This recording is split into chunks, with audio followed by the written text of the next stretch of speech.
Okay, good. Om Ajnanatimirandasya Gnananjanashalakaya Chakshurunmilitam Yena Tasmai Shri Gurave Namaha Shri Chaitanya Manobhishtam Staptitam Yena Bhutale Swayam Rupakadam Yam Dadati Swapadantikam Vandeham Shri Guru Shri Yutaparakamlam Shri Guru Vaishnavamscha Shri Rupam Sagragatam Sahagana Raghunathanvitam Tam Sajivam Sadvaitam Savadutam Parijan Saitam Krishna Chaitanya Deva Shri Radha Krishna Padan Sahagana Lalita Shri बंदो जगतपते गोपेश गोपिका कांता राधा कांता नमोस्तुते तप्त कांचन गौरांगी राधे वृंदावनेश्वरी वृषभानुस्तुते देवी प्रणमामि हरिप्रिये वाञ्छाकल्पतरुभ्यश्च कृपा सिन्धुभ्य एव च पतितानां पावनेभ्यो वैष्णवेभ्यो नमो नमः। जय श्री कृष्ण चैतन्य प्रभु नित्यानंद श्री अद्वैत गदाधर श्रीवासादि गौरभक्तवृंद हरे कृष्ण कृष्ण कृष्ण हरे हरे हरे राम राम राम हरे हरे। नारायणं नमस्कृत्यं नरं चैव नरोत्तमं देवीं सरस्वतीं व्यासं ततो जयं उदीरयेत् नष्टप्रायेषु अभद्रेषु नित्यं भागवत सेवया भगवती उत्तमश्लोके भक्तिर्भवति नैष्टिके मूकं करोति वाचालं पंगुं लंघयते गिरिं यत्कृपा तमहं वन्दे श्रीगुरु दीनतारिणं। I offer my respectful obeisances unto my spiritual master, the deliverer of the fallen souls. His mercy turns the dumb into eloquent speakers and enables the lame to cross the mountain. I seek the blessings of all the Vaishnavas. I seek forgiveness for any transgressions I commit while speaking. Om Namo Bhagavate Vasudevaya. Om Namo Bhagavate Vasudevaya. Om Namo Bhagavate Vasudevaya. Welcome today for the morning Bhagavatam class. We are going to read from Canto 3, Status Quo, Chapter 11, titled Calculations of Time from an Autumn, verses 3 and 4. Evam kalopya anumitha saukshme स्थूल्ये च सत्तमा संस्थान bhuktya bhagavan avyakto vyakta bhugvibuhu. Translation by A.C. Bhaktivedanta Swami Srila Prabhupada. One can estimate time by measuring the movement of atomic combination of bodies. Time is the potency of the Almighty Personality of Godhead, Hari, who controls all physical movements, although he is not visible in the physical world. Text 4. Sakalaha paramanu vai yo bhukte paramanutam sato vaishesha bhuk yastu sakalaha paramo mahan. Translation by A.C. Bhaktivedanta Swami Srila Prabhupada. Atomic time is measured according to its covering a particular atomic space. That time which covers the unmanifest aggregate of atoms is called the great time. Purport. Time and space are two correlating terms. Time is measured in terms of its covering a certain space of atoms. Standard time is calculated in terms of movement of sun. The time covered by the sun in passing over an atom is calculated as atomic time. The greatest time of all covers the entire existence of the non-dual manifestation. All the planets rotate and cover space, and space is calculated in terms of atoms. Each planet has its particular orbit for rotating in which it moves without deviation, and similarly the sun has its orbit. The complete calculation of time of creation, maintenance, and dissolution measured in terms of circulation of the total planetary systems until the end of creation is known as the supreme cause. So, welcome devotees. This is a very difficult topic and very interesting one too.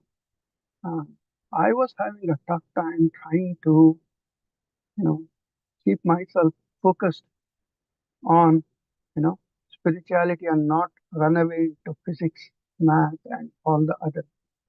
Because in this particular purport of Prabhupada's and the two verses of Srimad Bhagavatam, the entire definition of atomic theory, quantum mechanics, quantum physics, theory of relativity, everything is embedded in these two verses and in these particular purport by Srila Prabhupada. Time and space continuum, fabric, we have all read about this multiple times.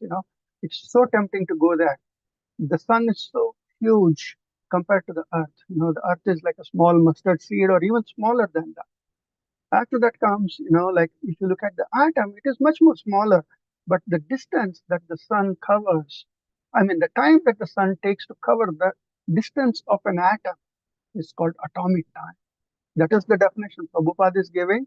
If you can imagine, the sun's diameter is 430,000 miles, and the distance of an atom is in not micro, in uh, it's so small, pico, maybe pico or even lower, so small, and the ability to measure that sort of distances, and also what Prabhupada is saying is there is the awareness of gravitation here, there is the awareness of Kepler's planetary motion, you know, because everything has its own orbit, that is what Kepler said, and so everything is here, but my problem was not to run away with that so I had to extricate myself and try to keep it down to what it is supposed to be. So here, you know, the scientific definitions of the time in our Shastras and the definition of quantum physics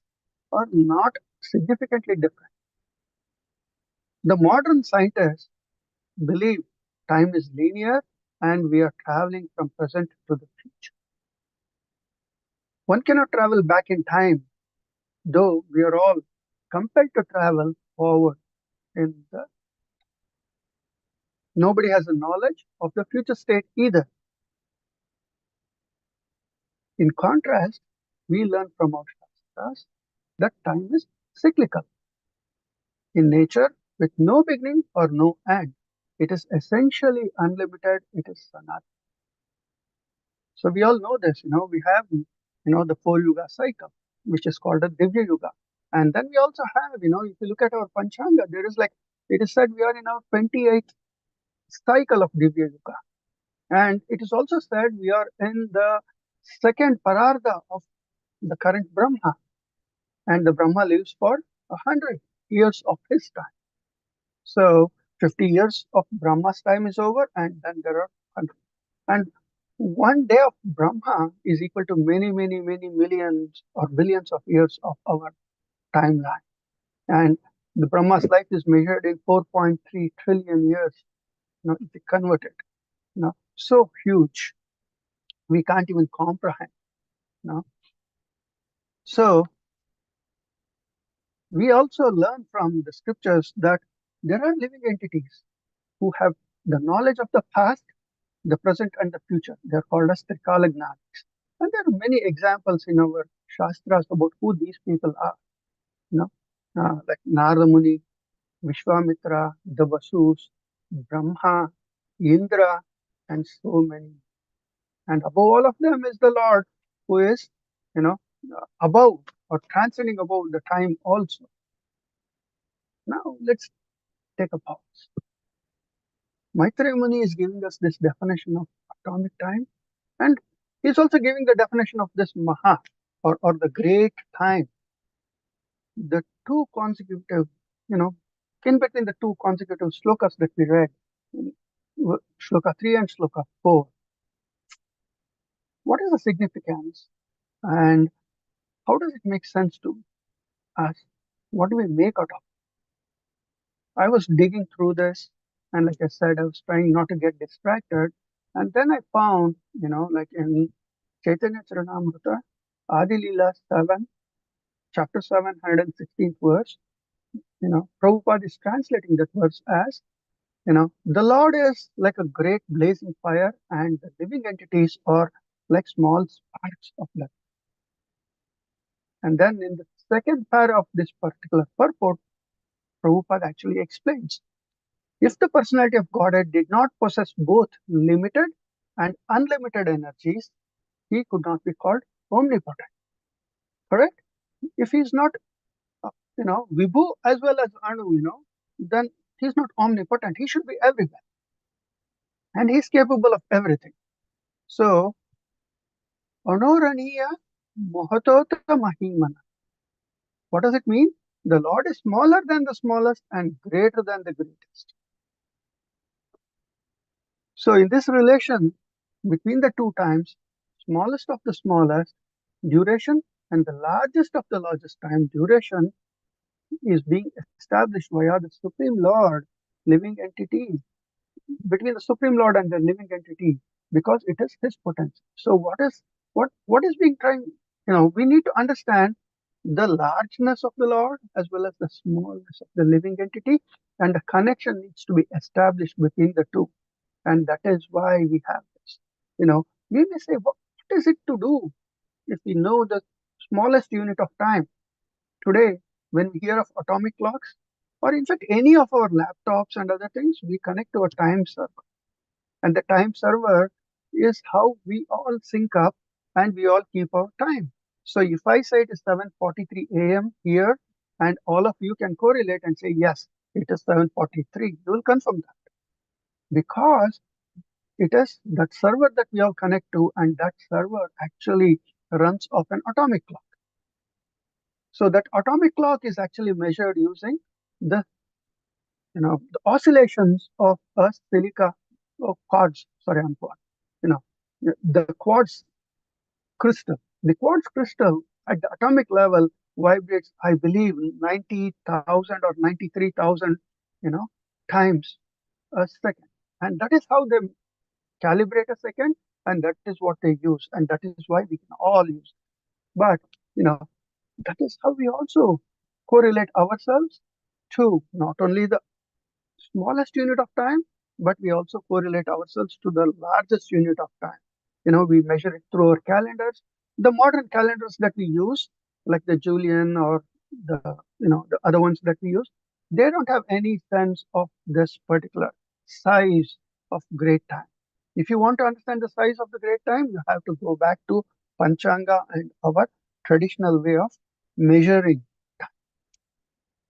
So, in the third canto of Srimad Bhagavatam, Devahuti, when uh, she's concluding her prayers to Kapila Dev in the 33rd chapter, she says, your body, the Lord's body, is the source of all the universes, and still you put your body within the abdomen of a common man like me. Such a profound statement. It's so hard to digest. This Lord who can hold all the universes, not one universe. This one universe we do not know how to comprehend, but every single universe that is available in the creation is within his belly, as we are reading it now. And that sort of a Lord who can, what do you say, hold the entire universes in his belly, he is somehow fitting into the belly of Mother Devahuti, and she is actually astounded. And we see the same sort of emotions and feeling with in Damodar Leela too. Yashoda Mata is expressing the same sort of feelings in a slightly different way, but both are the same. The idea here is to give the macro picture and the micro picture to help the devotee to comprehend that the Lord is Vibhu and we are all Anu. That is the whole thing. And that is the reason why, even in Bhagavad Gita, Bhagavad Gita has 5 topics. What are the 5 topics? The 5 topics are Ishvara, Jiva, Prakriti, Kala, and Karma. Kala is part of Bhagavad Gita for the very same reason. We need to understand what time is, and we need to know how to utilize time. If we don't know how to utilize time, then it is a waste that we are all being born as human beings. In chapter 11 and verse 32, Krishna declares, Kalos means time I am. I am the destroyer of all. This is one aspect of the Supreme Personality, you know, where this particular potency, Krishna, personally supervises. He does not delegate it to anyone. He appoints Ashtadikpalakas to manage the three dimensions of the spaces. But the fourth dimension, which is the time, he retains himself. He doesn't give it to anyone. This is very similar to like the president holding the nuclear button. Nobody gets anywhere near it. No way. There has to be multiple layers of clearances, even for the president to go near the nuclear button. It's not that it is there in his bedroom and he can walk. But the Lord is very similar. He doesn't let anyone touch it. He supervises it, and through that, everything is maintained and orchestrated.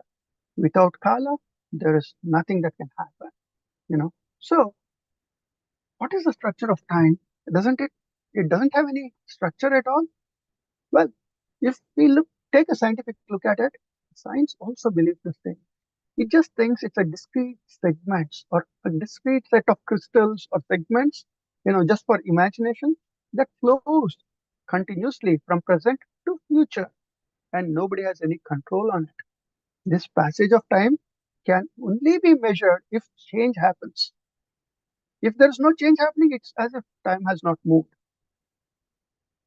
But we know, in Srimad Bhagavatam, we read for 1,000 celestial years, the Mahat Tattva, I forget the previous form of Mahat Tattva, it was laying there in like Hiranyagarbha or whatever. It was just laying there. Nothing was happening. But 1,000 celestial years passed.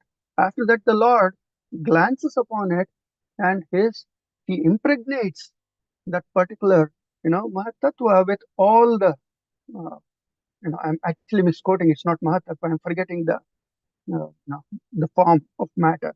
He impregnates it with the living entities and all the karmas and other things of the living entities. And that is when, it is called Mahatattva, and then there is movement that starts happening. The different elements start separating out, and then different reactions are happening, planets are formed, and all of that takes place. So, but in science, we really don't have a way of measuring time if things don't change. If the quartz crystal doesn't oscillate, we do not know how to measure time. If the sun doesn't, the earth doesn't orbit the sun, we do not know how to measure time. If the sun doesn't go around the galactic center, we do not know how to measure time. And if the galaxy doesn't go around the center of the universe, we do not know how to measure time. That is where we are. However, according to the scriptures, Panchanga, there are 5 elements in time. These are Titi, Vara, Nakshatra, Yoga, and Karana. These are the 5 elements. Each of these 5 elements have a discrete effect on the living entities. All living entities, not just human beings. So let us quickly examine, what are these effects. Knowledge of Titi bestows wealth. Here we should not read wealth as only material wealth, money, but we should also read it as, it can be knowledge, it can be fame, it can be so many other forms of wealth. Then knowledge of Vara increases the longevity. 5, it increases your, if you properly use it, it will increase your longevity. If you don't use it properly, then, it's what it is. Knowledge of Nakshatra erases the sins, Papa. Nakshatras, knowing about the nakshatras and behaving properly according to them will decrease the number of sins that we commit. Knowledge of Yuga cures diseases. Sorry, not Yuga, Yoga. Knowledge of Yoga cures diseases. We in the Indian languages, in our, wherever we are in the regions, it is very commonly said, this is Yamaganda Kala, don't go out. This is Rahu Kala, don't go out. This is Guli Kala, yes, you can go. This is the time when you should do, Shubh and Ashubh. So you should do something. All of that is defined by this yoga. And if you have that particular yoga, they're saying, oh, for him, it is now, Raja Yoga. That is why now everything that he desires is happening. Anything he touches is turning into gold. And then some people are going through such a, I'm sorry, So anything that this person does fails, becomes misery, gets burnt, So they say his yoga is not good right now. It'll pass, but right now it is not good. And then finally, Karana. Karana ensures success. Okay, so we need to know, what we want to do and how we want to do our work, and that is how we ensure success for the work. You know, so it is it is the knowledge of these five elements that allows us to compose the horoscope at the time of the birth in the purport of Srimad Bhagavatam, first canto, 12th chapter, 12th verse. Srila Prabhupada is writing, this is about uh, Parikshit Maharaj's birth, and in that purport, Prabhupada actually expounds on this in so much detail. He says, astronomical calculations of stellar influences upon a living being are not suppositions, but are factual, as confirmed by Srimad Bhagavatam. Every living being is controlled by the laws of nature every minute. The most auspicious constellations of the star take place during the appearance of the Lord in the material world, and it is specifically called Jayanti. And Prabhupada actually lambasts the people around us, when for every single leader who is born or unborn or whatever, their birthday is called Jayanti. He says it should not be used like that. There is no reason to call all these leaders, birth as Jayanti and all those things. It's reserved for the Lord. Nobody else's birth can be named as Jayanti. Unfortunately, we do. Then he further goes on saying, Parikshit Maharaj was not only a great Kshatriya emperor, but also a great devotee of the Lord. Thus, he cannot take birth at an inauspicious very, very strong. Prabhupada is very firm in his faith and he's talking about this. Nobody can defeat his argument. So strong. And I think I'm running out of time. So he goes further in that particular purport and says, it is like when there is a dignitary coming to your organization, or let us say Maharaj is coming to your home, what do? You clean up that entire place and arrange it in a way which is favorable for the person to receive the person who is coming in. The same way, all these grahas, the constellations and the other things, when a devotee of the Lord or Lord himself is coming, they will arrange themselves to be auspicious. It's not the other way around. They arrange themselves so these auspicious people, they come and, they do what they have to do here. Now, let's contrast this with somebody like Duryodhana. What happens during his birth? Kunti Devi and Gandhari are both pregnant at the same time. However, Kunti Devi delivers first. Gandhari, in spite of all her, noble, virtues and attributes, she becomes very frustrated and angry. And in that anger, it's also envy. In that anger and frustration, she gives a hard blow to her own, stomach. With this, what happens is the embryo breaks into 100 embryos, and that is how her wish of having 100 sons is fulfilled. Remember the sources envy, anger, and other things. And now, when Duryodhana is finally born, there is so many evil omens. There is blood flowing in the rivers, the dogs are braying, the bulls are crying, what all you can say, all the bad omens are happening. And then in that situation, the priests and the wise men of the kingdom are there with Dhritarashtra. And they all plead, oh Lord, this is an evil child. Don't keep him. Let's finish him off now so that we protect humanity. But Dhritarashtra, his Putra Moha is so much strong, he doesn't agree. And we all know what happened with Duryodhana as he started growing up. See the contrast, how when an evil person is born or a pious person is born, there is that difference. So, I want to conclude. So, how can we use this knowledge of time, and not get lost in Maya? This is very important. And the key for all of this is sankalpa. Every moment, before starting an activity, we have to make a sankalpa. Sankalpa is basically our intent. It's our determination. It's our goal of what we want to do at the end of this activity. What do we want to achieve? If it does not produce something of value, we should abandon it and start engaging in devotional service. In fact, sankalpa for every moment should be to dovetail our activities in the service of the Supreme Lord.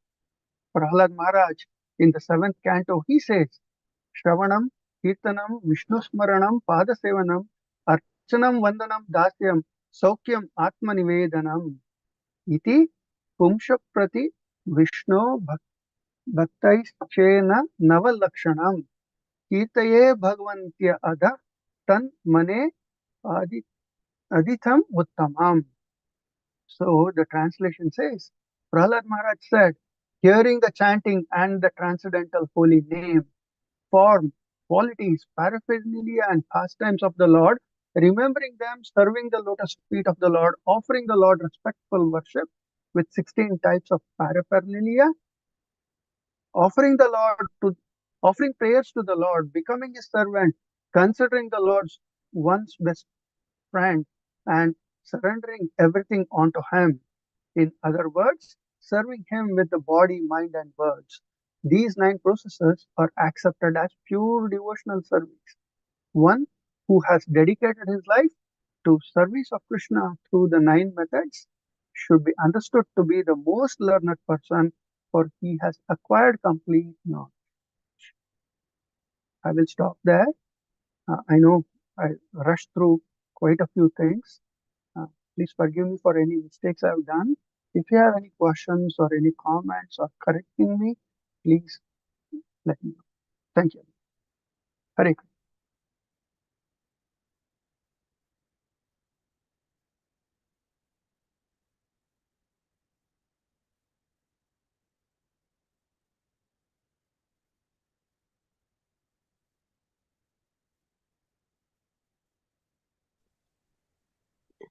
Hare Krishna, Prabhu. A very nice class with lot of wonderful analogies to make the point nice and clear. I like the point about how you said the constellations arrange themselves around the Lord's birth, and it's not the other way around. Yeah, very complicated subject matter, but I think you explained it with a lot of analogies. Hare Krishna. Thank you. Hare Krishna.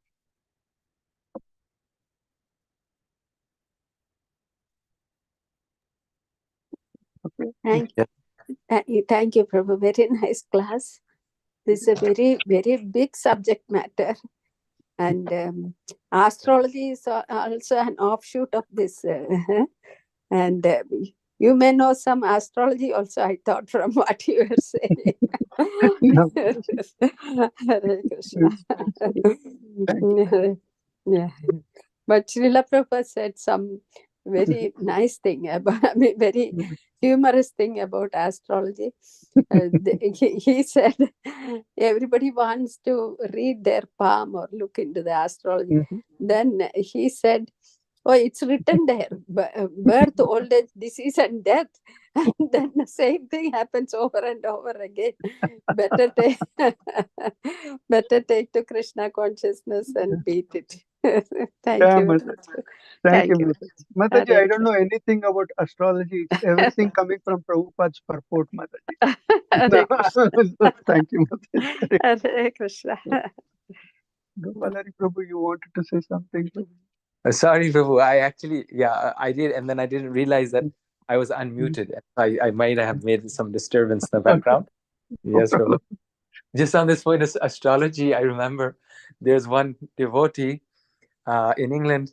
He was like he runs the Oxford Center for Hindu Studies, and he would get some guest professors, people coming in. So he sometimes he would tell them, "I'm an astrologer. I can see your hand." So they show the hand, and he would say, "Yes, yes, you'll enjoy, you'll suffer, you'll enjoy a little more, and then you'll suffer, and then you'll die." This is the perfect astrology for everyone. Yes. Yeah. But yeah, I was the comment I was making, general, that with so many verses on time, and we've been using time so much, I've just been this has been so helpful, because I've just been so much more conscious that how much time I'm wasting. Like how much time we actually waste in life. And Bhagavatam is spending like verse after verse after verse talking about time. So how important time is. And Krishna says he's time, because it's through our time that we can reach Krishna. I mean, that's the most basic thing that we need is time. And if we're wasting the time, we're not spending in Krishna's service, then we won't get Krishna. So therefore, time is Krishna. Time is Krishna as death, but time is also Krishna as the means of our liberation, of our reaching him. Correct. Thank you, Prabhuji. so nice. Actually, I was reading verses 1 and 2 also, yesterday's verses, and even there, the very beginning is, the autumn is a source for the material universe as well as the time. So that is why it is called material time. So I was astounded. I didn't even know that relation existed. That both of them derive from the same place. The mass as well as the time. That is something that blew my mind away when I was reading it. And like you said, this chapter is so tempting. You can get into science and other things and dig and dig, and finally, realize we have lost. I've, so I had to extricate myself to focus back on, like the topics of Srimad Bhagavatam. Thank you so much, Prabhu.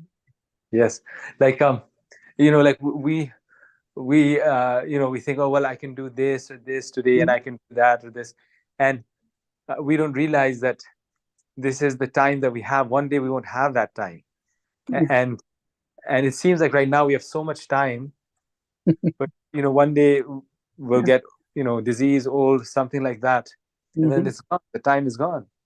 Like it's so valuable if we actually have time.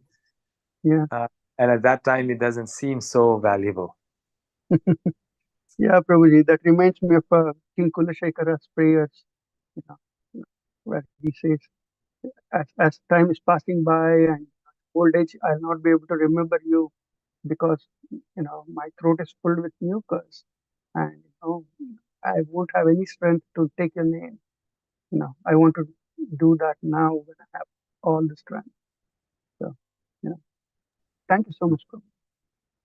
Thank you. Well, if there are no other comments, thank you, everyone.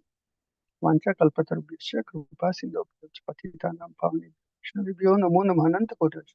Hare